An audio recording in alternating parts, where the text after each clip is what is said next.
श्रीक्षेत्राधीशरूपौ त्रिभुवनविदितो ब्रह्मदारू स्वरूप चक्राख्यः कृष्णकायः कलिकलुषहरः पापतापाहन्ता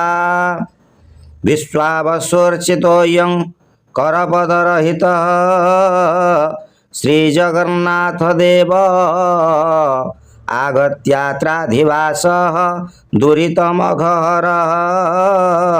मंगलनो ददातो। जे श्रीक्षेत्रर प्रभु रूपरे त्रिभुवन रे जनाशुना जे दारू ब्रह्म रूपरे पूजित जहाँकर चक्षु गोल जहाँकर देह कला जे कलिजुगर पापहारक पापजनित पीड़ार नाशक जहाँ को विश्वावसु पूजा करुथिले